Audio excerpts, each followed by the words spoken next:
ये चीजें मैंने आपको पहले भी बता के रखी थी। अब इसके बाद जो आज का जो क्लास है ये आपका इंग्लिश ग्रामर है, जो चलने वाला है सेंटेंस। जैसा कि आप लोग इसको समझ लीजिए कि शब्दों का ऐसा समूह, शब्दों का ऐसा समूह जिससे पूर्ण भाव व्यक्त हो वह वाक्य कहलाता है। शब्द ऐसे शब्द रखें जिनसे कोई ना कोई भावना प्रकट होती, कोई ना कोई अर्थ निकलता। जैसे फॉर एग्जाम्पल कि इस बच्चे का नाम कनिष्क है, इस बच्चे का नाम कनिष्क। तो यहाँ पे भावना क्या प्रकट हुई? इस बच्चे का नाम क्या है? कनिष्क। क्या नाम है? कनिष्क। बात समझ आए? मुझे भूख लगी है। अब ऐसा भी नहीं है कि केवल आप शब्द क्या ले लें, जैसे सभी सभी सभी सभी सभी सभी सभी सभी, तो इसका कोई अर्थ निकलेगा? नहीं निकलेगा ना। तो हमें शब्द ऐसे चुनना है जिनसे कोई ना कोई भाव प्रकट हो।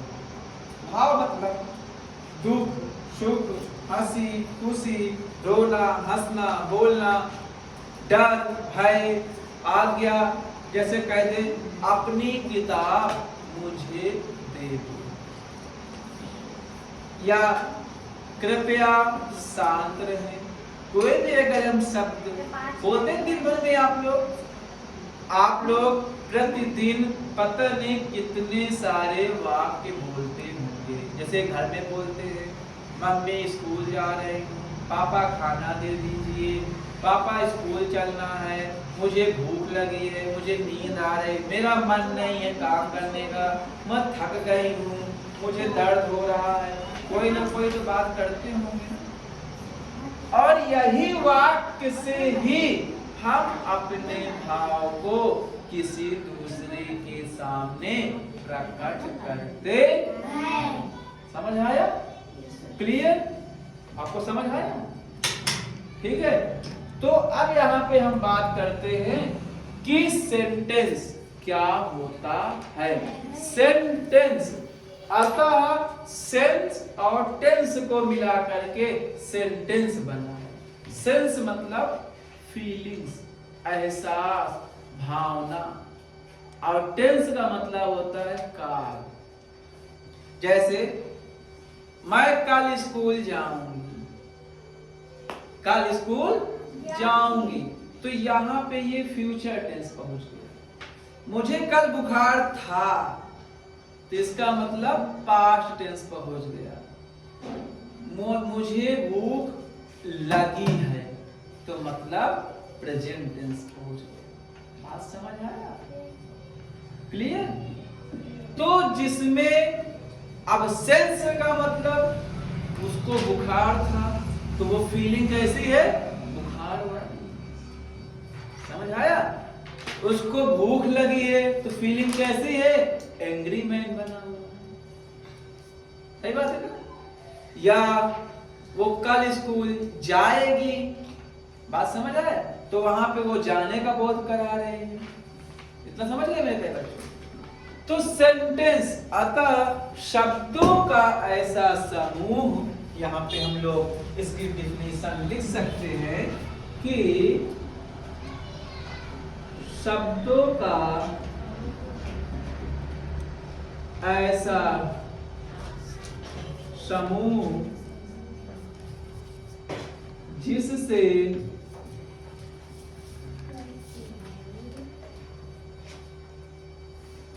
पूर्ण भाव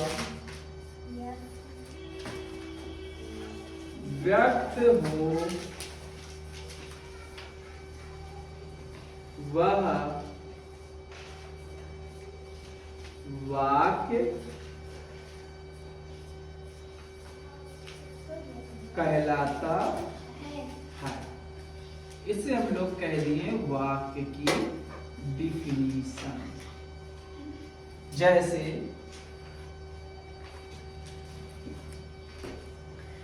राम घर जाता है। ठीक मेरे प्यारे बच्चों, यहाँ पे हमें कोई भी अभी ग्रामर का प्रयोग नहीं करना है। मैं अभी आपको कहते चल रहा हूँ, ना ही इसे हमें ट्रांसलेट करना है, ना ही अभी यहाँ पे कोई मीनिंग समझेगा, कुछ भी नहीं लगा। सिर्फ मैं आपको ये समझा रहा हूँ।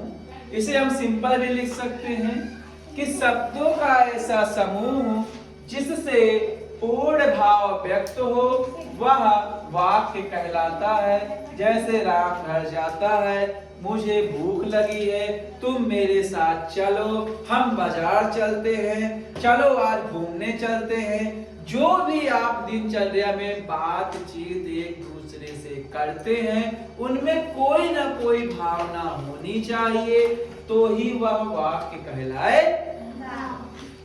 अब अगर तुम सिर्फ ये बोलो कि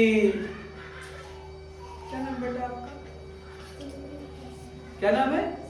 श्रुति जी, बैठ जाइए। तो अगर तुम सिर्फ ये बोलो श्रुति श्रुति श्रुति श्रुति श्रुति श्रुति श्रुति, इसमें कोई भावना है नहीं है ना। इसका मतलब वो कोई भी व्यक्ति परेशान है। श्रुति श्रुति श्रुति चिल्ला रहा है, पर क्यों चिल्ला रहा है? अब वो डंडा खाने के लिए चिल्ला रहा है कि शायद उससे कोई भी कार्य, अगर वहीं वो बोल दे सुनो श्रुति जी आप कहीं पर हो, मुझे आपसे काम है। बात सही समझ आया? श्रुति जी कहाँ हैं आप, मुझे आपसे मिलना है। या श्रुति मुझे भूख लगी है, श्रुति मुझे तुम्हारे साथ कहीं चलना है। कोई भी वार्तालाप अगर आप कर रहे हैं तो उसमें शब्दों का विशेष ध्यान रखना। एक बात और आप याद रखिए कि किसी ने कहा है कि शब्द ऐसे चुनिए जिनसे मन मोहित हो जाए, ऐसे शब्द कभी ना चुनिए जिससे मन में कटुता आए। हाँ बैठ जाइए, समझ आया? तो मतलब आपको ऐसे बोलना है कि सामने वाला व्यक्ति आपकी तरफ आकर्षित हो जाए। शायद मुझे 2 मिनट मिले इस व्यक्ति से बात करने के लिए तो उसे जन्नत मिले। अब ऐसा नहीं कि पता लगा तुम किसी से बातचीत कर रहे हो और देह गाली, तो फिर उसको क्या लगेगा, अरे मुझे कभी ना मिले। अच्छा आप लोग पढ़ते हो बच्चों सब लोग, जैसे अगर आपके आसपास कोई भी व्यक्ति गाली देने वाला मिल जाए तो क्या आप लोग उससे बात करना पसंद करेंगे? नहीं करेंगे। या कोई बगल में ले ताश खेल लगाया हो, या बच्चों को पीट रहा हो, तो क्या आप वहां पे रहेंगे? नहीं रहेंगे ना।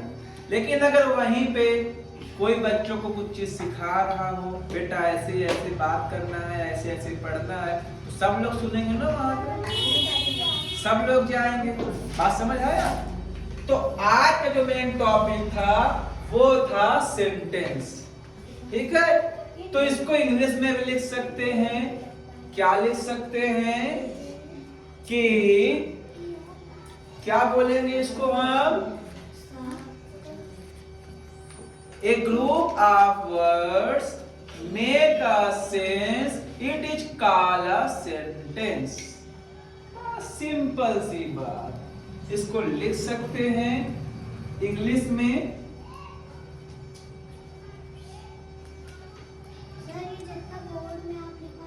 नहीं बेटा, यही तो बात है।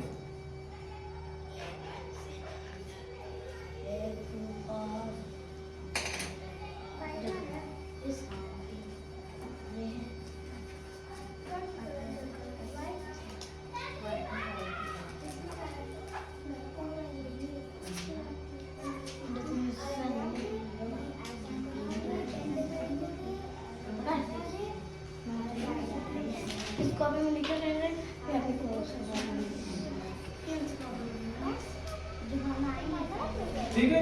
A group of word make a sense it call a sentence. ठीक है, यही चीज यहाँ पे लिखा। जी आप लोग इंग्लिश के बच्चे मेरे प्यारे प्यारे नन्हे नुन्ने मुन्ने मुन्ने बच्चे।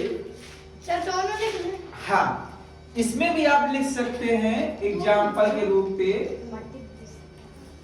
यहाँ पे लिख लीजिए एग्जाम्पल, सीता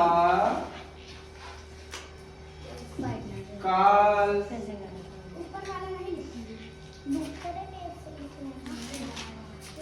हिम रमेश, मतलब रमेश। हाँ,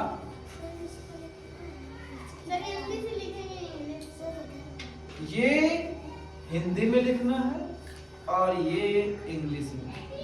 अगर एक एग्जाम्पल समझ नहीं आता है तो यहाँ पे इसको छोड़ दीजिए, यहाँ पे लिख दीजिए Sita is a good girl. ये तो समझ आ जाएगा। GRIL, ठीक है, ये लिख लीजिए। ठीक, अगर वो आपको नहीं समझ आया है तो आप इसे लिख लीजिए, सीता एक अच्छी लड़की है। ठीक है, ठीक है, तो इसको लिख लीजिए। ये इंग्लिश में है, ये हिंदी में है और ये इंग्लिश में है। और इसमें आपको ज्यादा अभी कोई ट्रांसलेट करने की आवश्यकता नहीं है। ठीक है, बैठ के भी लिखिए बेटा। नहीं दिखाई देता? आपको दिखाई दे रहा है, इधर भी दिखाई दे रहा है, आपको भी इधर दिखाई दे रहा है सबको। ठीक है, आपको भी दिखाई दे रहा है ना, यहाँ आराम से देखकर लिख लीजिएगा। ठीक है, तो अब आज की क्लास यहीं पे समाप्त होती है। आप लोगों के लिए जो होमवर्क है वो आपको ऐसे ही हिंदी में और इंग्लिश में 20-20